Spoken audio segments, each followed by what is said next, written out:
to Onslow County Today. I'm your host, Lisa Whitman-Grice, and welcome to our not-so-secret garden. We are at the Onslow County Cooperative Extension Discovery Gardens. And on this edition of Onslow County Today, we're talking about all things family. We'll be visiting with Whitney Jezik from the Onslow County Health Department.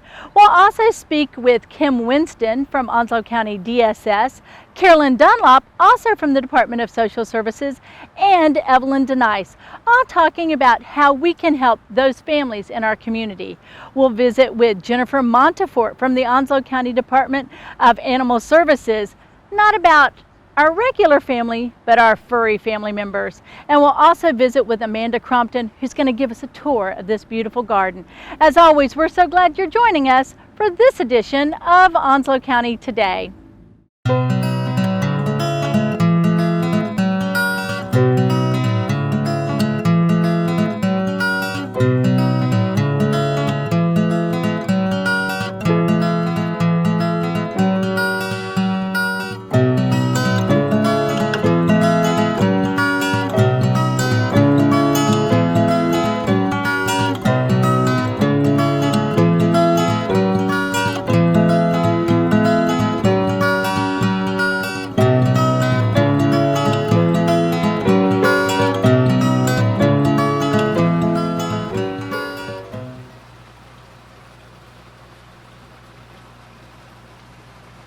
Welcome back to Onslow County Today, and joining us now is Whitney Jezik from Onslow County Health Department. Whitney, thank you for coming out today. Well, thank you for asking me to come. It's always a delight. Well, you know, this is our November show, so we've been talking, we're going to be talking a lot about families. And although we don't want to create a row at the Thanksgiving table, we know that there are some hard, important decisions we need to be having as families. And one of those is about vaping, because our kids are doing it, our parents are doing it, and we don't really have a clear understanding about what it is and what those ramifications are. So the first thing we want you to do is explain why Onslow County has taken the stance that they have and what's coming down from the state level. And we're going to talk about what it is, the impacts it can have on our health, and what we need to do to change that. So first thing first, Onslow County has really taken a hard line on this. The Onslow County Health Department received notification from Governor Roy Cooper. He sent out a directive that said we need to make the public aware of this health emergency related to the vaping. It's called a lung illness or disease that is hospitalizing and taking the lives of some 55 people. There's 1,500 people that have taken ill in the United States alone, not worldwide, but strictly in the United States. And the common thread is not a brand, a maker, a flavor, whether it's considered, I did a Facebook Live and some of the people kept saying, well, reputable vape shops. Well, what defines a reputable vape shop? I've never gotten that from anybody as to what that is, because it's not like they go through a health code inspection. The health department doesn't do those, and they're not really regulated by the FDA. So the state branch also issued an alert that said we need to start offering information, empower people with making healthy decisions based on the fact that some of the chemicals that are used, and they're chemicals because they are for external use only. For example, vitamin E acetate. It is not designed to be vaporized. It is not designed to be inhaled and ingested, and therefore using it in a vape product is dangerous for the human body. All right. So let's kind of go back to the beginning then. So the state has issued this alert. That trickles down to all of the county health departments. And so as in your role and as a children's public health nurse, you have one mission, and that is to make sure children are happy and healthy and safe. Correct. And so here we are talking about these things that we know that kids, as young as 10 are using these products. So let's explain, because sometimes even mom and dad don't really know what's an e-cigarette. Well, since 2016, and this is an authoritative source, the CDC, they actually reached out to middle schoolers and high schoolers. And since 2016, Middle schoolers have had a 275% increase in just trying it and then actually utilizing and using them on a daily or regular weekly basis. High schoolers, 848% increase. And they are using daily their vaping instruments, for lack of a better way of saying it, because a vape is not a vape is not a vape. Right. So there are some that you can buy on the market that, for example, Juul. And it is heavily marketed to the adolescent, that risk taker who's invincible, invisible, unpregnatable, un-STDable, and they're uninjurable. So therefore, with all of those things rolling through their brains, what's the harm? Because they're actually, with the flavors of mango and cotton candy and candied apple, I'm sure that there is a 50-year-old person that would like to inhale that, but it's really kind of targeting that replacement generation for the smoker, because they're filled with nicotine. And nicotine changes the adolescent brain. It changes the way that they sense and process mood, decision making, critical thinking pathways, and they get addicted. It's considered a gateway through authoritative professional medical personnel. Now, I'm not saying that the person in the vape store has the sole intent to hook this kid. Right. However, if you're selling to somebody that is not 18 years or older, you're actually breaking the law. Well, you know, what I have heard is, but I'm not smoking. I mean, cigarettes are terrible for you. This is a safe alternative, Mom. I mean, I think that they have some really great marketing techniques, and they have an amazing lobby group that actually is saying that. But our county, for example, has a policy in our government policy book that says you will not smoke, you will not use tobacco products, and you will not vape within a 50-foot radius of your working building. You cannot use them in the county cars and vehicles and vans. So that's about public health, because public health is about keeping the well. When I say it is your choice to vape, it is. It is your choice to smoke. I see kids on a daily basis in my clinic that say, I vape. And then I talk to them about why. Tell me more about why you picked up vaping. Talk to me about how it makes you feel. And when they talk about how they feel after vaping, it's just like it was when I was growing up with cigarettes. You take a hit off of a cigarette and all of a sudden you feel kind of lightheaded, and then you feel a little, funny, and then all of a sudden it took a pack of cigarettes to create that same effect. I had friends and I had siblings that smoked. They don't smoke anymore, and most of my friends don't. And some of my friends vape, and we've just come to that place where we agree to disagree. Right. But every time I see them, they talk to me about it. I don't engage in the conversation because we've come to that place. But they ask me, so tell me more about the research that's coming out. Because this is new. I mean, smoking, I can remember going to the doctor as a child, and the doctor would come in smoking.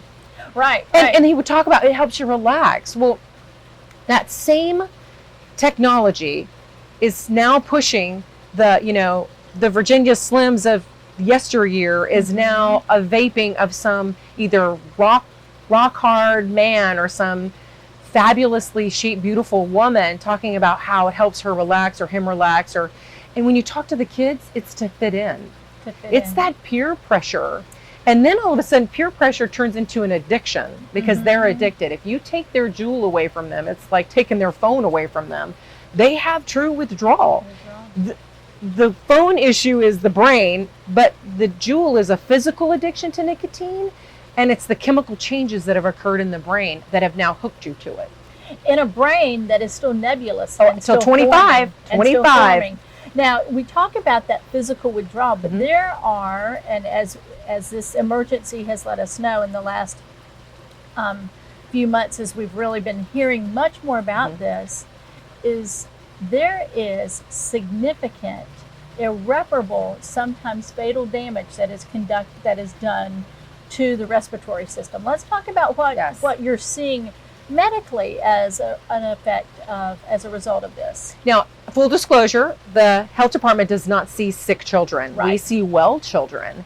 And when I talk to other colleagues that this is their specialty and they're treating kids with asthma, they're treating kids with respiratory illnesses and sickness that is either related to their personal vaping or vaping in the house, or just they have a chronic illness, which actually triggers their illness by being exposed to these chemicals. And that's over years' times. And then they get some diffuse spreading through the lungs.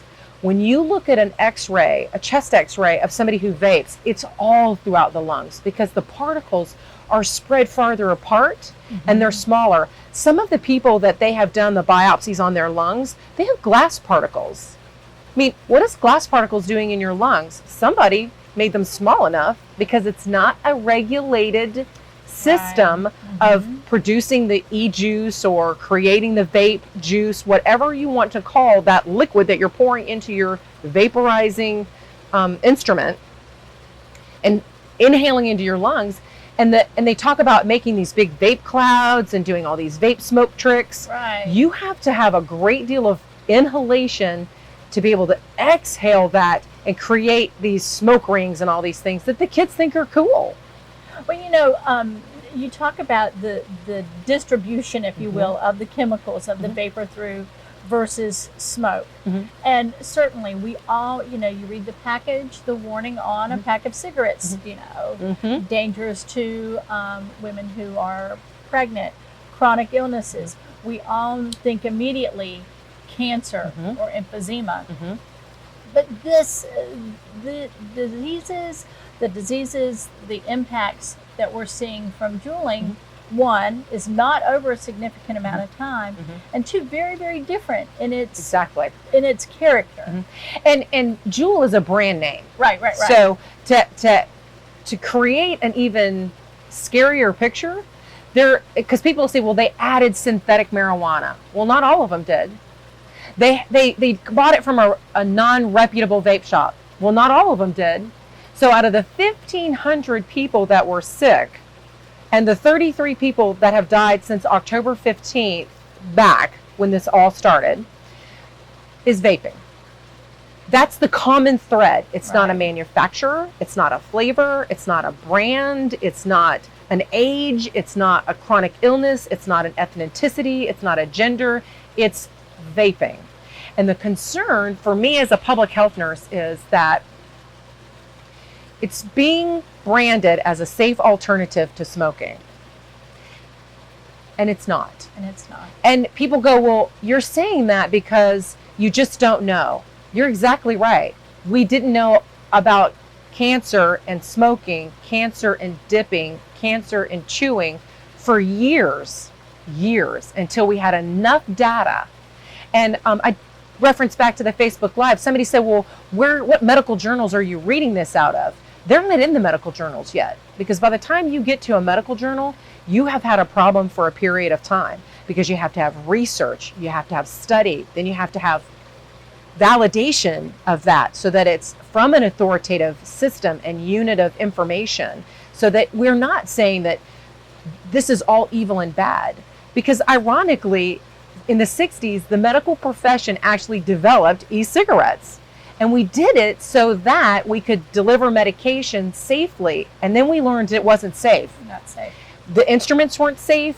The way that we vaporized, the medications that we thought we could use instead of sticking somebody, we shelved it because it wasn't a safe way of delivering anything to the lungs, ever. Well, you know, I think that, again, we go back to cigarettes. 150 years ago, cigarettes were big business. Big business, and two, seen as having some medical benefits. Medicinal use. But we know in the last 25 to 30 years, all of the evidence has pointed otherwise. So I go back to our point about having conversations, talking about and informing families about what this is. So you think, it's not a cigarette, Mom, or telling your kids, I've quit smoking.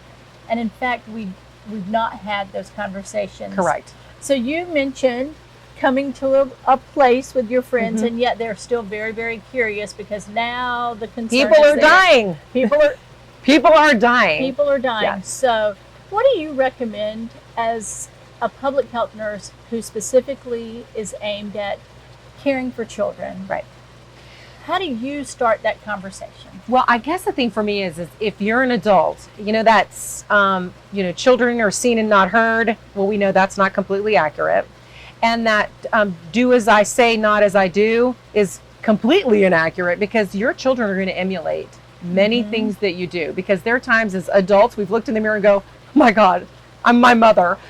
And we laugh about it, Right. but it's true. It's And so I mean, true. we witness so many things in our lives that we do. It's like diabetes. I in my diabetes class, I say it's in your genes.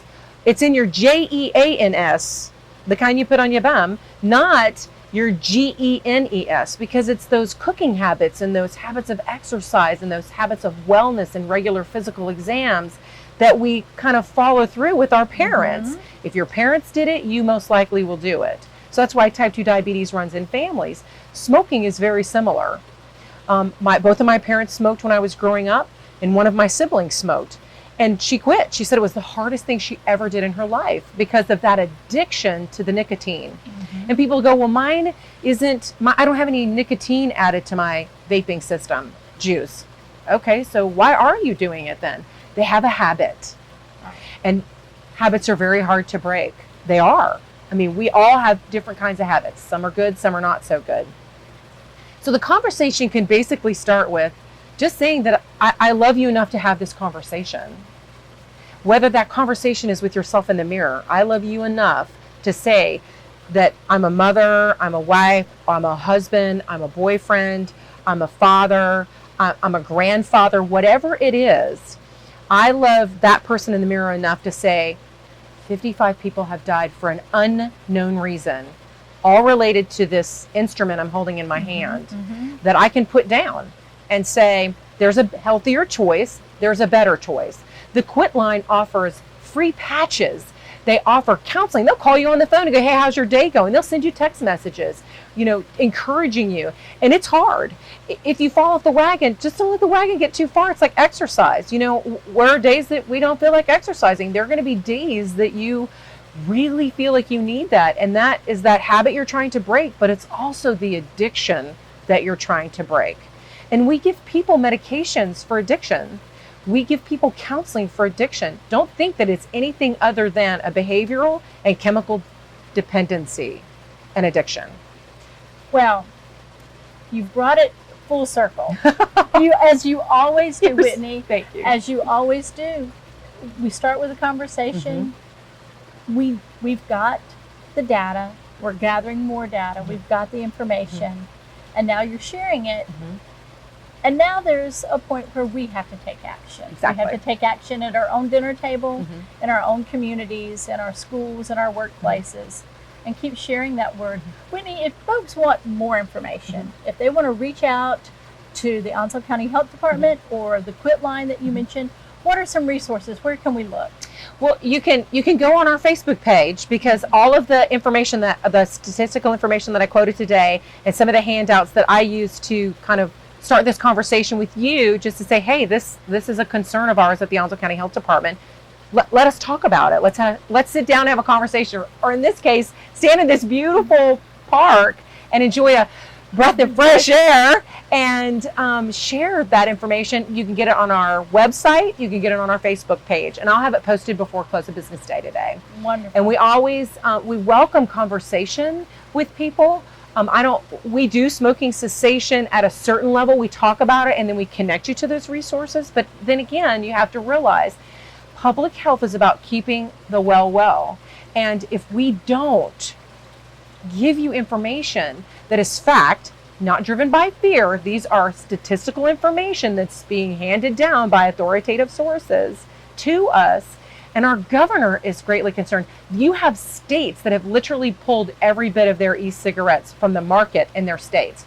The United States military has pulled it from all of their PXs because they don't want their service members being have the opportunity to purchase it on base, because you're kind of property of the United States, whichever, Navy, Marine Corps, Coast Guard, and they want to keep you in good health because you are our fighting force.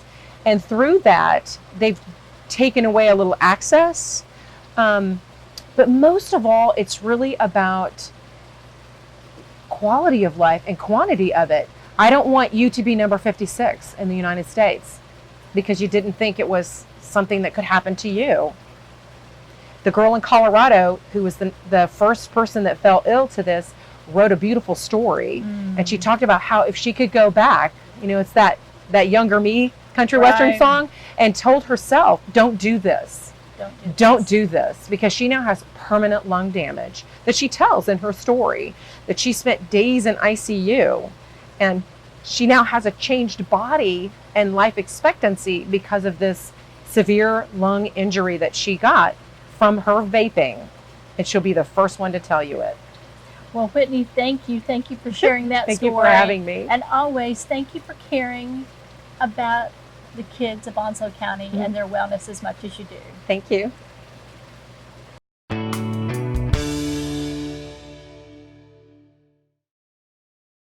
Welcome back to Onslow County today, and joining us now is Kim Winston from Onslow County Department of Social Services. Kim, we haven't seen you in a while. Welcome back. Thank you, Lisa. It's good to be back. Well, this is our November show, and that's always our show about families, and there's no one to better speak to that than you, because November is National Adoption Month, and we want to talk about how we can build families.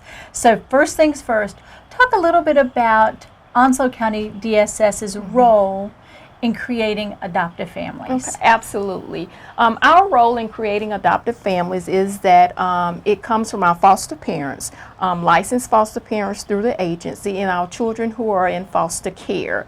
Children who are foster care, they have several different permanent goals. Of course, the primary plan is reunification, and if that's not possible, then we look at guardianship or custody with a relative or court-approved caretaker. And if that's not possible, and if we have the grounds, then the primary plan is adoption, where we are terminating parental rights on those parents due to the children being in foster care. So that's kind of how we build our families, from the children that are in care, the children who are waiting for a permanent loving home, and so we do that to build families. Now, you had some really wonderful news that you shared with me earlier. When we look back at 2018, you were able to place how many children with their permanent home? 22 of our children who had been in care for a number of years, and some of those included sibling groups, a couple of teenagers who found a permanent home through adoption. So we're really, really excited. That was an all-time high for Onslow County DSS. Well, congratulations. Thank you. So now we're looking forward. We're about 3/4 through this year, looking at year end, and you have many, many children. As we know, we've had that conversation so many times about the number of children who are in foster care, with foster families, but many of them are looking at and looking for that permanent home as well. Talk about those kiddos for a minute. Okay, absolutely. We currently have 186 children who are in foster care. The number has gone down, so we're excited about that, but we also have those children who are waiting for a permanent plan. Out of those 186 children, we do have 27 children whose plan is adoption. Okay. So we are actively seeking that permanent loving home for those children so that they can find that forever home. You know, I love your the information that you all distribute that talk about you don't have to be a perfect parent. That's right.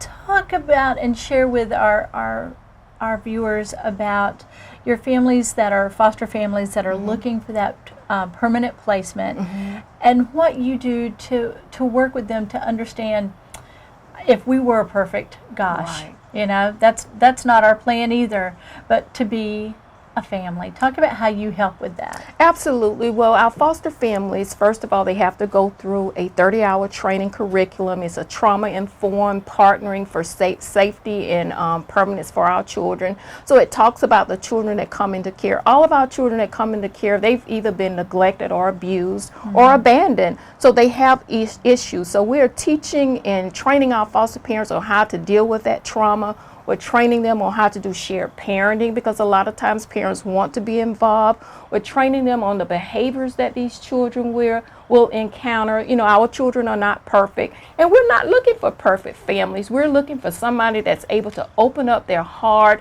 open up their homes to provide these children with nurturance, some type of stability, a sense of family, until they can, if they can go back home, and if not, looking for them to say, hey, I want to be that parent for that child. That's what we're looking for. We know nobody is perfect. Nobody's perfect, but if they can give love, absolutely, and if they can give, as you say, that sense of permanence.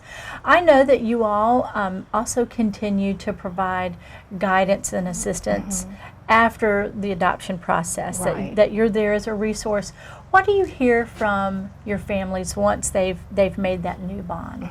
A lot of times, it's like, okay, this is it. And we're not going to be gone. We are here to provide post-adoption services. And that is, if something comes up, we don't want a disillusion of adoption, so we're there to provide those supportive services. We make referrals to private agencies such as Children's Home Society, who's there to provide post-adoption services for those families. A lot of our children may get vendor payments as far as therapeutic needs, because like I say, they came into care, they've experienced trauma, and the trauma doesn't go away once they're adopted. Sometimes you'll see things that begin to happen. So we want to be that supportive role to those adopted parents to make sure that this is indeed a permanent placement for that child. So a lot of times they are so excited. We get letters back, we get pictures of how things are going. We get pictures of if we have sibling groups and we could not find an adoptive home to take all of the kids, but those families have connected. So they're keeping that sibling contact and they're connecting with that adopted parent, so those children can still have that connection. And again, no family's perfect. Absolutely. But that sense of connectivity, that sense of belonging, and to be rooted. What would you tell families, Kim, in the experience that you've had and what you've seen in our community? What would you tell them if they were sort of pondering, teetering on the idea, if they have more questions, if they ready to take that leap? What would you share with them? I will share with them, after being with this county for 26 years in this field, I would say just give us a call. Our licensing supervisor is available to talk with them about the foster care process, what that looks like. Let them know that, yes, it is a tedious process. It's not easy, but we're there to support them. You're going to get supportive services from the social workers that are involved, and just take a chance. We just need one family can make a difference for one child or a sibling group of those teenagers that we have. We're not going to leave you out there by yourself. We're going to be with you every step of the way. Well, thank you. Thank you for bringing the story of National Adoption Month to Onslow County today. And Kim, I can never thank you enough for what you do for the families of Onslow County, and we invite you to come back and visit with us anytime. Thank you, Lisa. Thank you very much.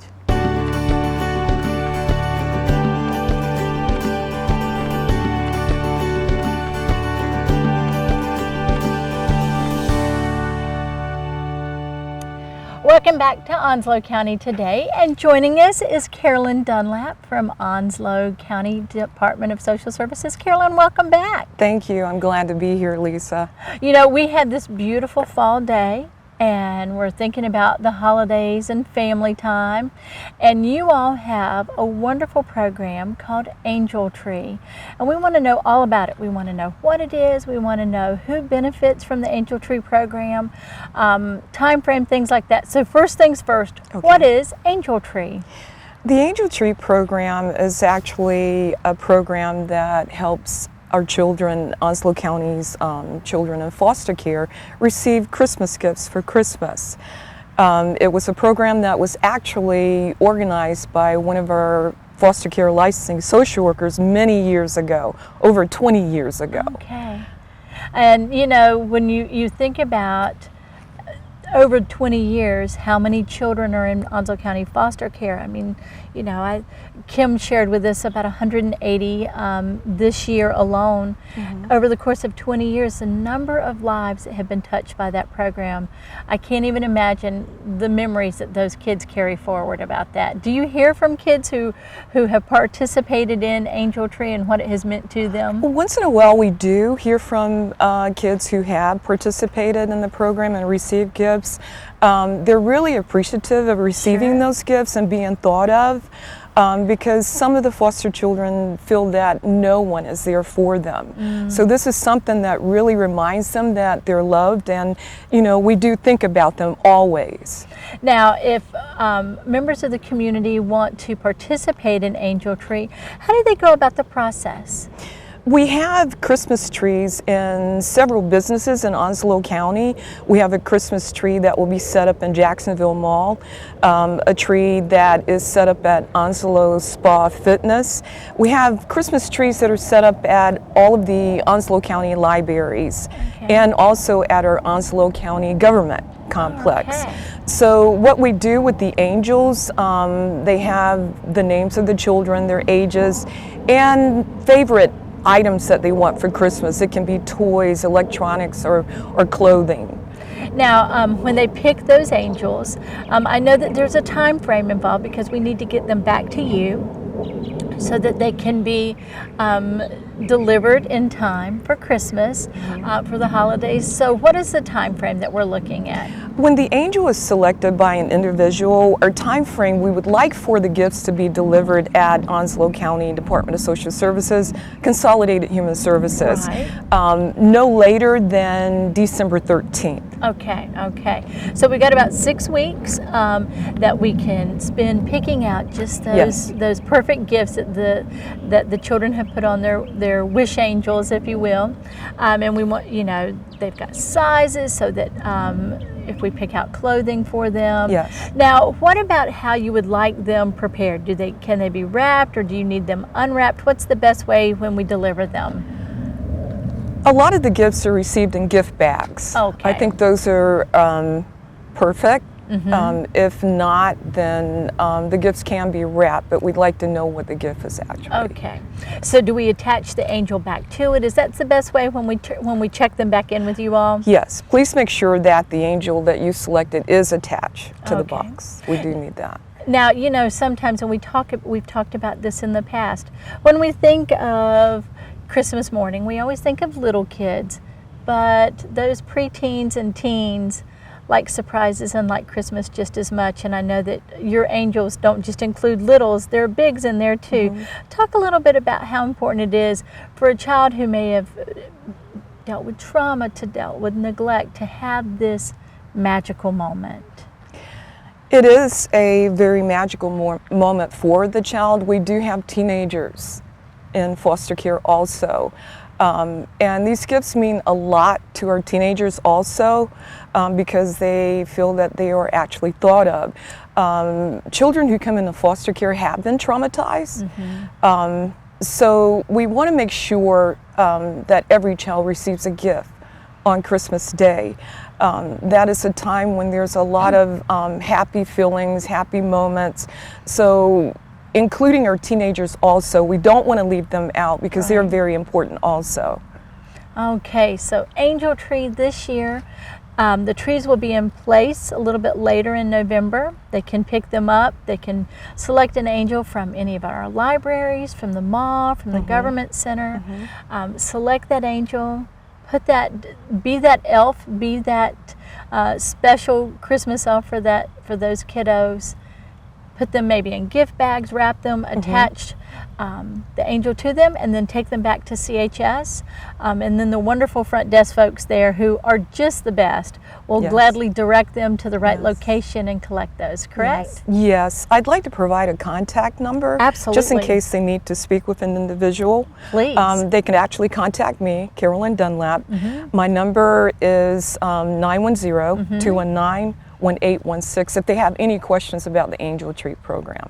So you are the Angel Tree Network, and we're reaching out to My Carolyn. unit. That's your Angel Tree unit.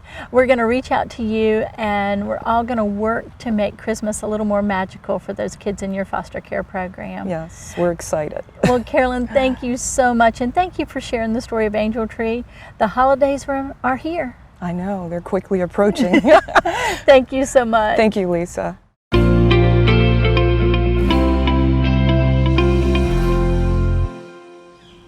Welcome back to Onslow County Today, and joining us now is Jennifer Montefort with Onslow County Animal Services. Jennifer, thanks for being here. Thanks for having us.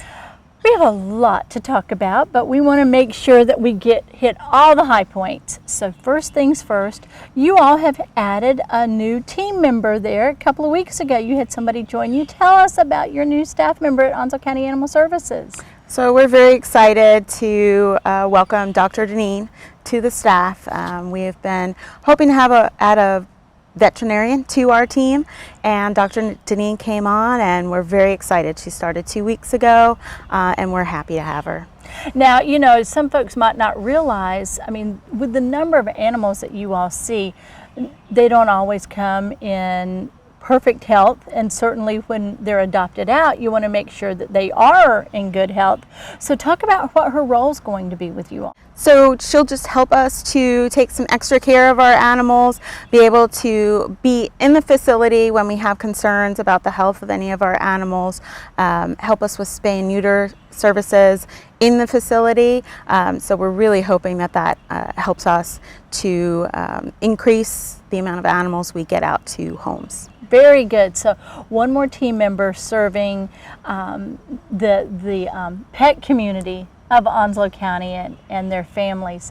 So new staff member, not just new staff member, you all are getting an expansion to your facility to accommodate. A lot of folks may have seen about the expansion, but we want to talk really in some detail about what we're going to be looking forward to.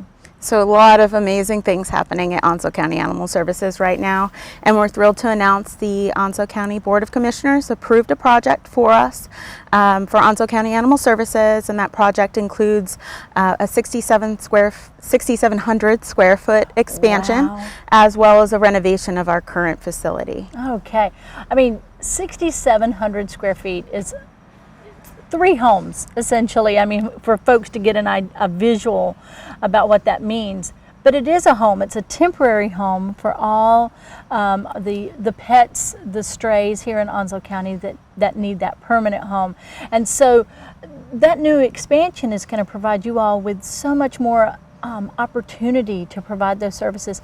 Tell us what you all are looking forward to. What's going to be involved in that 6,700 square feet? So several years ago, we were able to take on a project that increased our capacity for our feline residents, right, as well as made it a better sheltering experience for them. So this project will add additional 64% capacity for our canine residents. Wow. Okay. So, and as well as helping us to maintain our standards for North Carolina state animal welfare regulations. Right. So, you know, oftentimes when we think about animal shelters, we don't think about animal shelters. We think about that old-fashioned idea of a pound. I mean, it really, this archaic idea. We know that in order for this to be a healthier place, our animals need to be maintained and kept and cared for in much better facilities, and you all have just come leaps and bounds. You know, we've toured your cat condos, which are remarkable, and now to think about what you're going to do for our canine community members, and knowing that they come in all shapes and sizes, you all have to make accommodations for that, correct? Yeah, absolutely. And I have spoken to so many community members who walk in with an idea of what Onslow County Animal Services is, and they're so impressed by the work that we're doing in our facility, and this will just help us to better that environment for our dogs now as well as our cats. Now, we've talked about certainly the new team member, but you all always need help. And the holidays are a great time, especially for our young people, to volunteer in the community. And you all are one of those approved sponsors for academic talent, or SAT, volunteer sites. Tell us what kiddos can, shouldn't say that, they're teenagers, so they might not be happy with me. What our teens, our youth volunteers need to do if they want to volunteer with you, and some of the things that they get to do. So I am the volunteer coordinator at this shelter, so I'm lucky enough to work with all of our wonderful volunteers, and Over the Christmas holiday, we do have some extra time, and we do see a lot of high school students come in and would like to help. So we are happy to welcome them in. We have a great volunteer community from high schoolers all the way to retirees, and we welcome them all.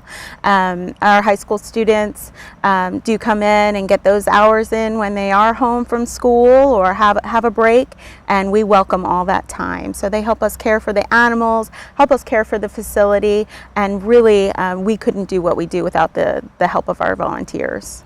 And you know, for a lot of your teens, it leads them maybe on a path, a career path. This gives them some experience, and it just teaches them compassion and what it means to give back to their community. So what a great thing for you all to offer that. We talk about the benefits of volunteering, but I think oftentimes the volunteer gets more out of it than we can even tell that the recipients have. It's definitely mutually beneficial for both our volunteers and our animals. Wonderful. So, new staff member, growing new facility addition to your facilities on the horizon, people coming in and helping, and of course, the holidays were upon us, and you all are going to be in the annual holiday parade. What are we going to see when you all parade down the avenue, if you will? So our fall to holiday season is our busiest season as far as events. We do a lot of adoption events. The weather is nice for the most part, and we can get out there. But one of our biggest events of the year is the holiday parade, and we've been taking part in that several years now. And we invite our adopters to bring our alumni out to walk in the parade. We have volunteers. We decorate a float, and it's really a great day to showcase the shelter and get out in the community. Well, you know, for people to see those little furry elves kind of walking down, it's hard to resist. But you know, that brings to mind the fact that sometimes, you know, Grandma means well, and she brings home a kitten on Christmas Day, and there he is. But you have some words of wisdom when it comes to adopting over the holidays, and some planning that needs to take place. Sure. We don't want to discourage anyone who wants to give an animal as a gift, but we do want a lot of thought to go into that process. So we don't want it to be a surprise. We want everyone to be aware of what's going on, and some planning as far as, you know, what is appropriate for that family member, for that boyfriend, for that girlfriend, whoever it will be getting the gift. What we do suggest actually is to not give the animal as a gift, but maybe a certificate, so that the recipient has the opportunity to choose the animal that best fits their lifestyle. You know, sometimes it's a neat idea when you would attach to that certificate just a little plush toy, a pet toy, something like that, that says, this is what we're going to do. And what a great opportunity then for the giver to go with that child, go with that family member, and find that perfect furry family member to bring home and give them a home for the holidays. Jennifer, the last thing, and we always want to close with this, is we still have such an issue with cats, especially in big colonies of cats, and some animals running at large. Please remind our viewers how important it is to spay and neuter and chip, all of those things that will make our pets the safest that they can be.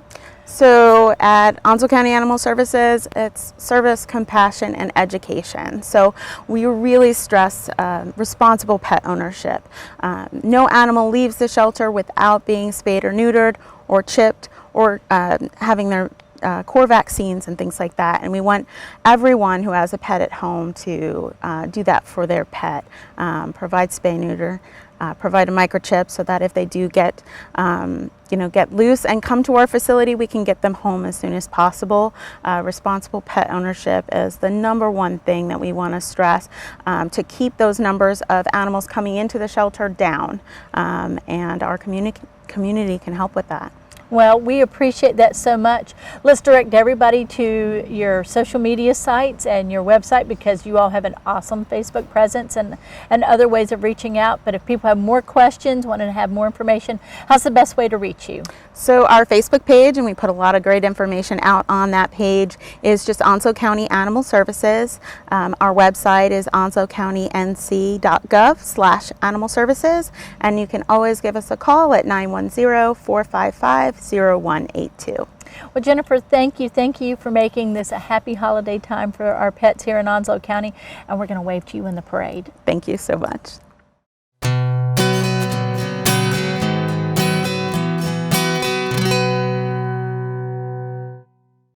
Welcome back to Onslow County Today, and joining us now is Amanda Crompton from Onslow County Cooperative Extension.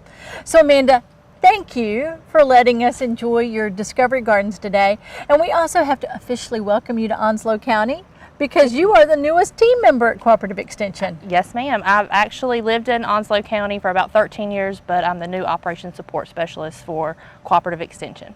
And so, what did your team do? They volunteered you to come out and talk to us about what you guys got going on. Absolutely. What a great way to start my new job, right? Just get thrown right in there. But Jump right in. But I'm here. Jump right in.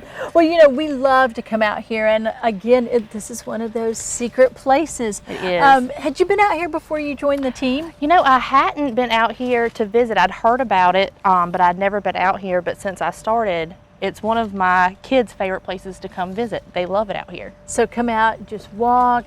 Again, we were talking about earlier, I mean, this is the craziest magnolia tree ever. I don't even think people realize it's a magnolia and they see these giant leaves.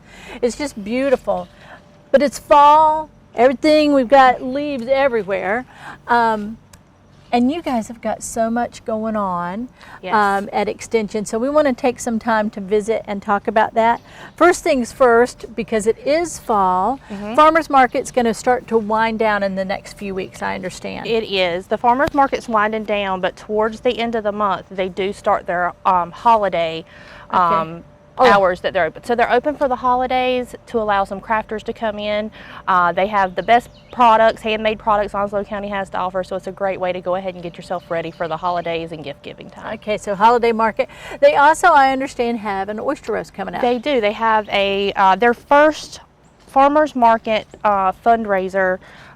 It's an oyster roast. I believe tickets are $45. You can buy those on their website, or you can purchase them at the Farmers Market. Okay, and that is going to be November the 9th? Yes. Okay, November the 9th at the Onslow County Farmers Market. And then, of course, you all, I know your whole team is tired because, you know, just a couple of weeks ago, fair closed down, getting everything, regrouping, master gardeners. But you all are having your wreath sales, and so we're going to be able to pick up wreaths. Is that the Saturday before or after Thanksgiving? So you pick up your wreath the Wednesday before Thanksgiving. Okay. So you're able to take them with you to take them out to your friends and family. You have to have your orders in by November 15th. Okay. Those wreaths are $22. The master gardeners are also making bows for those wreaths, so you can purchase a bow from the master gardeners. It's a big fundraiser for Cooperative Extension, but specifically it helps the Extension Community Association, the Master Gardener volunteers, and 4-H. They all work together to help provide for our annual wreath sale. Awesome. So, Farmers Market, oyster roast, holiday market, wreath sales. What else have y'all got going on? Well, we have a rainwater harvesting class coming up that Dr. Rashash is teaching. Okay. There's still time to sign up for that. Melissa, our agriculture agent, she has an animal waste clinic coming up in November as well. All of these are listed on our Cooperative Extension website. So for dates, registrations, you can call us or you can visit our website. You know, you guys, you know, the whole purpose of Cooperative Extension is better living through education and knowledge, and you all never stop. I mean, teaching, you always have something going on, and on top of that, you have this beautiful garden that we can all come out and visit in rain, maybe, shine. Still beautiful. It's still beautiful. Still beautiful. And all 4 seasons long. Amanda, thank you for visiting with us. Thank you for jumping in, brand new to the team and jumping in. Again, let's direct folks, let's give them your main telephone number and your website. If you can, direct them to Cooperative Extension. But your main number here, and also we're going to let folks know exactly how to find this secret garden. Absolutely. Well, our phone number is 910-455-5873. You can go to North Carolina Cooperative Extension and you can select our Onslow County location. You'll be able to find the different classes going on. You'll find out more about the Discovery Garden there. And then of course, let everybody know exactly how to find us. Right. Our location is 4024 Richlands Highway. Okay. So you're welcome to come out here. The Discovery Garden is just behind it, and it's open from dawn till dusk. So you're welcome to come out here and visit. And the Discovery Garden is also open for classrooms too. Our members are the Master Gardeners. The Master Gardeners, yeah. The Master Gardener volunteers. They do a Growing Minds program out here for the kids. So if you're interested in doing that for your homeschool or your school or your classroom, you're welcome to look into that as well. So field trip opportunities. Bring your family out. Take a lovely walk out here. Bring a picnic lunch. Sit for a little bit and absorb kind of the new tradition. What is it called? Washing in the forest. Yes. You know, washing in the forest, just kind of taking it all in. Well, thank you for letting us take it all in, and welcome to Onslow County Cooperative Extension. My pleasure. Thank you so much.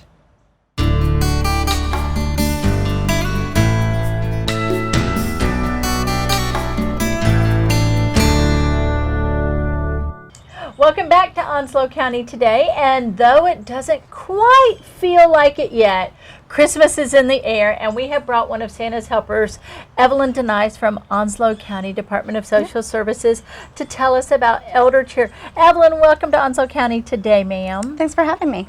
So we want to talk about Elder Cheer because this is one of our favorite programs every year to share with our viewers all about. We want to talk about who it serves, but first, this program has been going on almost 20 years. How long? Oh my goodness, we started the program in 1997. Oh my gosh. Okay. So, I mean, when you think about it, 22 years, almost 23 in the making, it's quite some time, and it has been very successful ever since. It's a hit with everybody in the county, including the 4-H group, which is, if it wasn't for those kids at 4-H, we wouldn't be able to put it all together in such a quick time frame. Well, I love the crossover of generations, and that kids who are so used to waiting for Santa and his helpers to arrive get to be Santa helpers. Absolutely, and they do a great job. Well, we've gathered a few things together to talk about Elder Cheer, and the first thing we want to find out is really who in the community does this serve? So this serves the individuals that are in a nursing home or an assisted living facility. Many of them that are actually getting perhaps assistance with long-term care, Medicaid or SSI, perhaps Medicare, but they don't have a high enough cost on their check to cover all of their needs. Okay. So when you look at the population that we serve, a lot of times they only get $66 a month in order for them to have for their toiletry items. So any kind of extra incidentals that aren't covered by the cost that they receive, or the cost that they pay really for living in assisted living or in nursing homes. So they have just that little bit of disposable income to get all the extras that you and I might not even think of as extras. Exactly. So what takes place a lot, if you have to think about it, a lot of times that $66 a month have to cover their co-pays for the medical needs or perhaps for the prescription medication. Right. So you don't ever want to put them in a situation, well, they have to choose. I mean, do you want to choose between being able to get something as simple as toothpaste, Right. or as simple as you would see in here, like shampoo. Right. So those are the items that Elder Cheer tries to supplement in order to make that $66 stretch out throughout the year. So you all start collecting, and then your little elves at 4-H help you assemble these wonderful gift bags and stockings. I know in years past you've used big baskets, but you assemble all these things so they can be delivered to those folks who you want to serve. And again, Elder Cheer, but it's not always just elderly. We have other adults, younger adults, who are also in assisted living and care facilities. Yes, it's not really age driven. Right. It's adult driven, Right, if you right. would, because we do serve a population of 18 and older, and Okay. some of them might be in the same situation as that older adult. Okay, so we want to talk about collecting all these goodies. Sure. Because you know what? I mean, the phrase that it is better to give than to receive, I think we all feel that. I think that when you have the chance to gather up things and make someone's life a little more comfortable and provide them with a little bit of holiday joy fills our hearts. So what sort of things are you looking for? Let's kind of go through the list. All right, so toothpaste is one of those items that we always like to give to them. And Okay. believe it or not, they love to have something to do with their time. And one of the key things that we have to consider is sometimes vision impairment. So we ask for, if you do crossword puzzles or word puzzles, just make sure that they have large print. Large print. Because it would help them go through those better. Okay. Brushes, shampoos, the combs. Let me see, what else do you have in that let's handy see. dandy? You know, like we're like Santa's helpers here. Let's see, we've got shave cream. Absolutely, that is, and we'll take any color, any shape. It does not matter. And we're not picky. Men and women. Men There and we go. women. Okay. Oh my gosh, I feel like Santa's been here to see us. Lotions. Lotion is very important, especially with the elder population, the older adults, their skin is so frail, and these items are not very consumer-wise. They're actually expensive. They can be expensive. Right.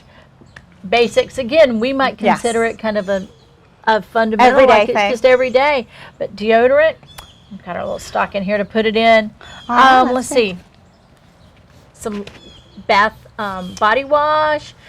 Absolutely. Now, you know, this says for sensitive skin, so should we be thinking about things like fragrance or sensitive skin or just a variety of what you can get? We like a variety. There might be some folks that would like to have that fragrance, obviously, but we also like to try to keep it very neutral. We just don't know what other sensitivities, perhaps if they're sharing a room with somebody else, we don't know what other sensitivities they might have. Okay.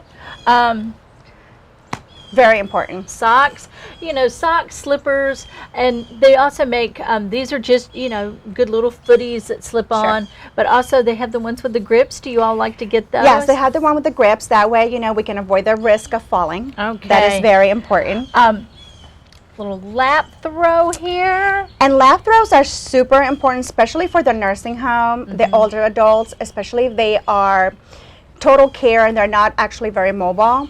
They tend to have more sensitivity to the cold. Oh, of course, yeah. So this actually is very helpful for them. And then a little bit of stationery note cards for writing friends, family. Absolutely.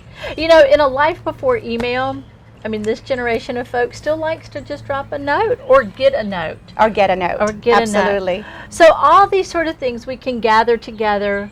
Where do we bring them when we've got them all packaged up, or not completely packaged up, but all ready to give to you all to distribute? So we encourage people to come to the 4-H building here at the Cooperative Extension out of 258. Okay. They have a donation bin where they're collecting the items. Awesome. And then obviously if you don't want to drive all the way over here, you can always go to 612 College Street. Okay, to and the that's CHS. DSS. Correct. And we also take monetary donations because sometimes people go, well, I don't have time. I want to give, right, but I don't have the time to go to the store and do it. And I just don't really know what you are lacking of or what you have an excess of. Right. So it gives us an opportunity for us to go in and purchase those items with the money that is received in a donation. Okay, so take monetary donations, but love just a variety of all of these kind of Absolutely. toiletries, the puzzle books, crossword puzzles, lap throws, and then of course something festive to put it all in so that when they get a little bit of holiday cheer. Folks have questions or they want to say, you know, there's somebody who was a member of our church. I'd love for them to make sure that they got something like this. I know that they might not have family or friends close by. What do we need to do? Who can we call? Well, you can call us at Adult Services and you can dial 910 219-1952. Okay. Or my extension, 910-219-1822. Of course, and 4-H here, Cooperative Extension, the 455-5873. That's an option, yes. They and kids who want to volunteer need to reach out to Mr. John and Miss Dawn here at the Yes. Extension office. I know it is like Santa's workshop when they get them all together, and it really teaches our kiddos just how important it is to give. to give. Ellen, thank you. Thank you. One more thing. I'm Yes. so sorry. No, absolutely. Donations, we're only taking donations up till November 21st. And the Okay. reason for that is because we got to put the items together and we want to get those out as promptly as possible to the right. community. We usually get it out by the first week of December. All right, that's a really important point. Thank you so much. November 21st is the deadline, so they can get all put together and get there so that Yes. Christmas arrives on time for these folks. Absolutely. Well, thank you for Thank you. sharing this, and thank you for getting us in the holiday spirit early. Well, thanks for having us.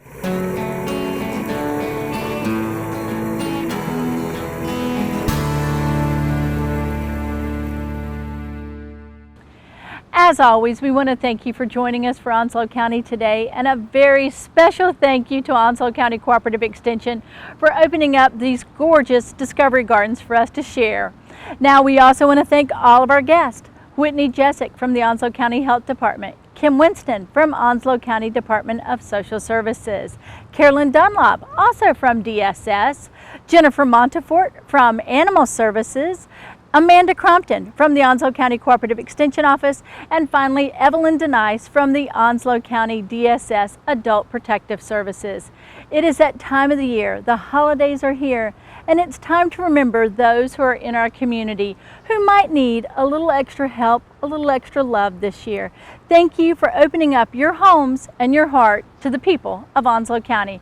For Onslow County Today, I'm Lisa Whitman Grice. We'll see you next time.